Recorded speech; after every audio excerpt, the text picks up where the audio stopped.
Selamat pagi anak-anak semuanya. Hari ini kita melanjutkan kembali pembelajaran kita, yaitu mengenai IPA.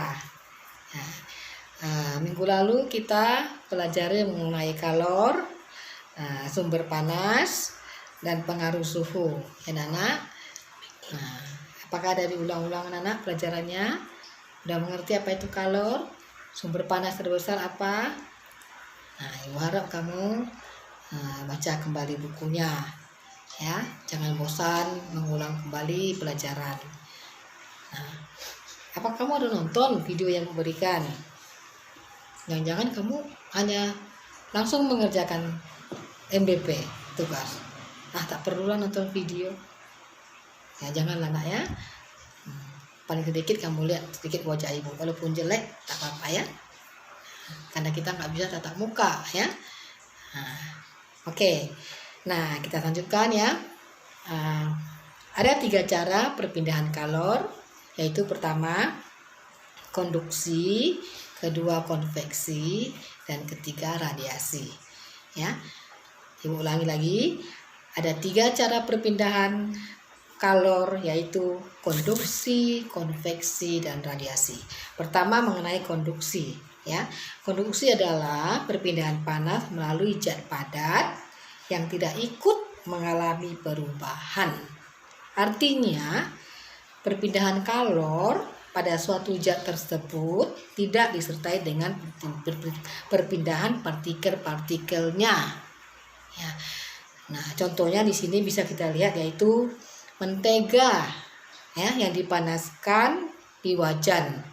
Ya, menjadi meleleh karena panas. Nah, bisa juga misalnya tutup panci menjadi panas saat dipakai menutup rebusan air. Ini contoh dari konduksi. Nah, yang kedua konveksi. Konveksi itu apa, Nana? Konveksi itu perpindahan panas melalui aliran yang zat perantaranya ikut berpindah. Ya, tadi yang pertama tidak ikut, ya Nana ya. Yang tidak ikut itu konduksi. Nah, kamu lebih memahami misalnya contohnya aja ya. Nah, ini perpindahan panas melalui aliran zat perantara ikut berpindah.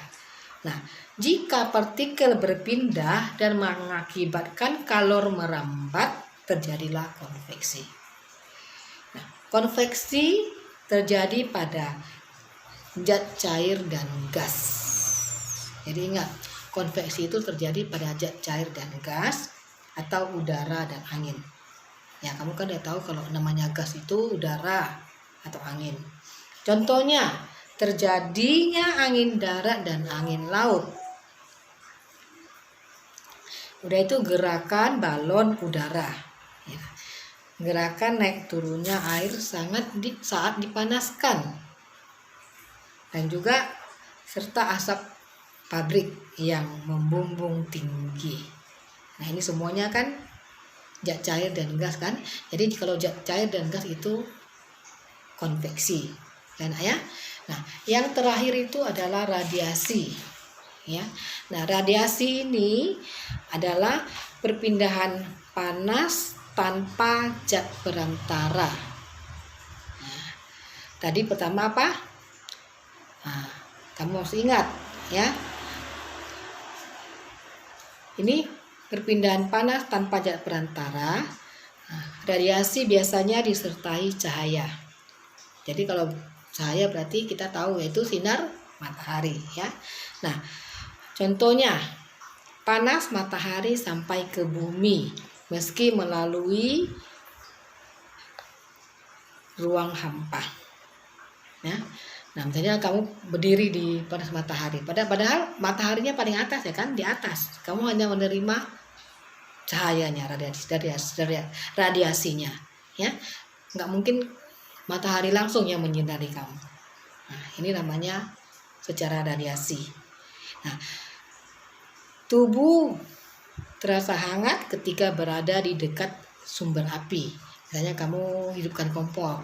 Kamu berdiri, jadi api itu kalau nggak dekat agak jauh dikit ya gitu pasti terasa panas. Nah, itulah radiasinya, cahayanya ya. dan pakaian.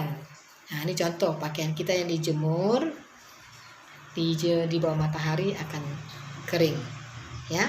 Jadi inilah contoh dari radiasi. Jadi ingat anak-anak,